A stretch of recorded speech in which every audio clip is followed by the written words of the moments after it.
पूर्ण ब्रह्मपरानंद भीषमादती वल्लभम या देवी सर्वभूतेषु क्रांतिरूपेण संस्थिताः नमस्तस्यै नमस्तस्यै नमो नमः. शिवाजी महाराजांचे खरे मावळे महाराष्ट्र पोलीस रविकिरण पाटील महाराजांनी आपल्या तुझ्यानी वक्त्यांनी आता बोलता बोलता एक म्हटले की माझं गाव शेजारीच आहे आणि मी परिवारातील आहे. पण एक सांगतो, ज्याच्या ज्याच्या कपाळावर टिक्का आहे ना ते सगळे आपण एकाच कुटुंबात एकाच परिवारात. एक लक्षात घ्या, महाराजांचं सगळं शिवचरित्र महाराज कसे होते वक्त्यांनी सांगितलं. पोरांना शांत बसा, 2च मिनिटं बोलतो. मी कीर्तनाला जात होतो, माझं छत्र नाही, मी पारडीच्या पुलाखाली आलो. उद्या माझं काल्याचं कीर्तन आहे छत्रपती संभाजीनगरला. तिथं थांबलो, मला आवाज आला, ओ महाराज रामकृष्ण हरी. तो आवाज होता खैराचा. आवाज बघून थांबलो, माझ्या जवळ आला रोडगीचा. ओ महाराज कुणाची आहे? तिसरा माणूस आला पांगरीचा. महाराज कुठं चालले? चौथा माणूस आला चांदण्याचा. पाचवा माणूस आला चोरंब्याचा. 6वा माणूस आला लहानचा. सगळ्याच गावातली माणसं दिसतात. मी कीर्तनाला जात होतो. महाराज म्हणे देऊळला व्याख्यान चालले. म्हणून कशा निमित्त? म्हणे शिवजयंतीचं. शिवजयंती झाली की नाही? म्हणे शिवजयंती झाली तरी आज उशिरा का होईना शिवजयंती साजरी करतायत. छत्रपती शिवाजी महाराजांची जयंती साजरी होते ऐकलं. आणि काल्याच्या कीर्तनाला जाणारी माझी गाडी, माझे पाय तुमच्या देऊळ गावाकडे वळले. मी पहिल्यांदा तुमच्या गावाकडे आनंद वाटला. छत्रपती शिवाजी महाराज कोण होते? कविभूषण एका ठिकाणी वर्णन करतात, एकाच मिनिटात सांगतो.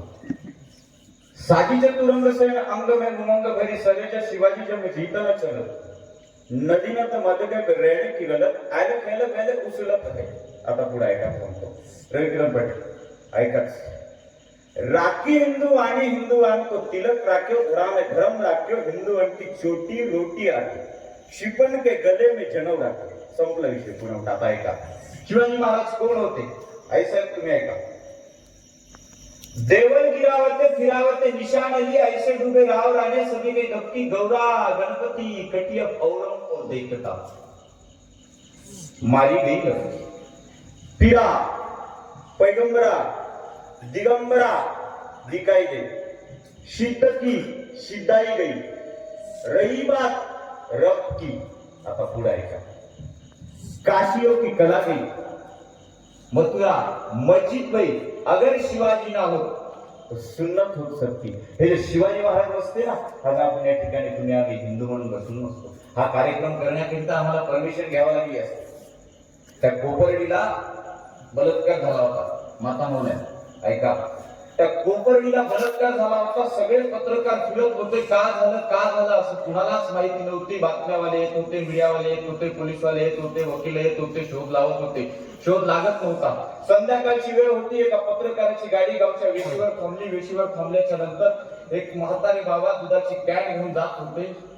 थकून एका दगडावर बसले. पत्रकार त्यांच्या ठिकाणी गेला. म्हणे बाबा का झाला असेल? म्हणे कोपर्डीला बलात्कार भारत पेटलाय. कशासाठी झाला असेल? म्हणे भंडारी सर त्या कीर्तनकार त्या गावातल्या म्हाताऱ्या माणसाचं उत्तर होतं, मागच्या 25 वर्षापासून आमच्या गावातला हरिपाठ काकडा आध्यात्मिक सगळंच बंद आहे.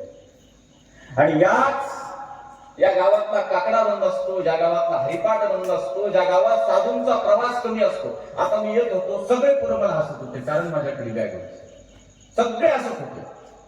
का? ही बॅग. या बॅगेमध्ये हिंदू धर्माचा पवित्र धर्मग्रंथ श्रीमद भगवद्गीता. जी भगवद्गीता भगवान श्रीकृष्णांनी सांगितले. का हसले? एका वारकऱ्याच्या डोळ्यातली बॅग बघून जर गावातले आपले पोरं बारके हसत असतील तर याला जबाबदार तुम्ही नाही, याला जबाबदार ते नाही, त्याला जबाबदार तुम्ही आहे, याला जबाबदार आम्ही कीर्तन करावं, त्याला जबाबदार महाराज म्हणले आहेत, आम्ही गावकरी आहोत. का? यांना आम्ही धर्मसंस्कार दिलेच नाही. त्यांना आम्ही काय शिकवतो? पोटात असताना आई पिक्चरची सिरियल बघते, आई हे पोटात असताना आई सासू सासऱ्यासोबत भांडणं करते. हे पोटात असताना आपण नको ती कृती करतो. आणि हे मोठे जन्माला काय करणार? साधूची पुण्य नाही, त्यांना काय करणार? मंदिराची पूजा पुण्य नाही, त्यांना काय करणार? महात्म्याचं मोठेपण. का झालं असं? त्याचं कारण आहे, आम्ही यांना आमचे छत्रपती शिवाजी महाराज शिकवले नाही, आम्ही यांना आमचा धर्म शिकवला नाही. आम्ही यांना एकच शिकवतो, बाबा तू जन्माला आला, आपलं कुळ खूप श्रेष्ठ आहे, आपण या कुळात जन्माला आलो, आपलं भाग्य आहे, आपल्या परंपरा अशा आहेत, आपल्या तशाचे आपण एकच आहोत. ज्या ज्या वेळेला कुणाचा फोन येईल, ज्या ज्या वेळेला कुणी म्हणेल कुणाचा फोन येईल, कुण्या गावचे, देऊळचे, बरं काय नाव तुमचं, अमुक अमुक, जात कोणती, त्या वेळेला देऊळकरांचं उत्तर एकच आलं पाहिजे, आमची जात फक्त हिंदू आहे. आणि ज्या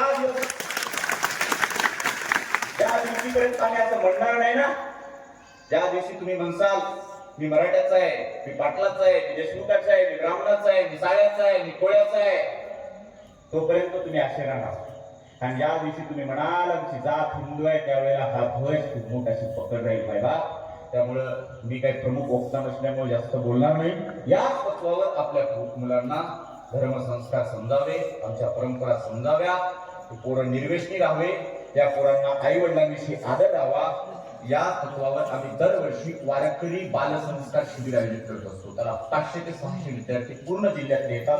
यावर्षी ते शिबिर दोन शिबिर होणार आहेत. 1 मे ते 16 मे ते शिबिर एक आराध्यपूर शहरात आहे आणि दुसरं शिबिर निमगाव गावामध्ये आहे. तुम्ही तुमच्या गावातले मुलं त्या शिबिराला पाठवा. शिबिरातला विद्यार्थी, कीर्तनातला विद्यार्थी, या व्याख्यानातला मुलगा तो त्याच्या प्रारब्धानं कलेक्टर होईल, पोलीस होईल, वकील होईल, डॉक्टर होईल, काय व्हायचं ते होईल, पण लक्षात असू द्या ते आयुष्यभर निर्वेशनी राहील आणि तुमची सेवा करेल. या धर्मासाठी एकनिष्ठ व्हा, पोरांना धर्मशिक्षा शिकवा. आणि ज्या ज्या पोरांनी गावातल्या तरुणांनी बलिदान मास पाळला त्या सर्वांच्या चरणी आम्ही नतमस्तक होतो. तुमचं पुन्हा एकदा भव्य दिव्य कार्यक्रम आयोजित केला त्याबद्दल तुमच्या सर्वांच्या चरणी नतमस्तक होतो. मला संधी दिली त्याबद्दलही बाळराज, एक गोष्ट नेहमी लक्षात ठेवा बाळराज, तुम्हाला स्त्री नाचवणारा नाही, तुम्हाला स्त्री वाचवणारा राजा पाहिजे. 12 वर्षाचे शिवराय असताना मासव जिजाऊंनी संस्कार दिले. त्यावेळेला छत्रपती शिवाजी महाराज या स्वराज्याचे राजे झाले, राज्याभिषेक झाला आणि दुर्दैवाने 1680 मध्ये तो काळा दिवस आपल्या माजी जिल्हा परिषद सदस्य आदरणीय रामरावजी भालेराव साहेब यांचा सत्कार करण्यासाठी मी महाराज नागोरावजी भंगे पाटील यांचा सत्कार करण्यासाठी युवकांचे प्रेरणास्थान आमचे मित्र ऍडव्होकेट आमचे मित्र गोविंद टेकाळे पत्रकार साहेब यांचा सत्कार करण्यासाठी मित्र राष्ट्रवादी काँग्रेस पार्टीचे तालुका अध्यक्ष आत्माराम कपाटे पाटील यांचा सत्कार करण्यासाठी मी सत्कार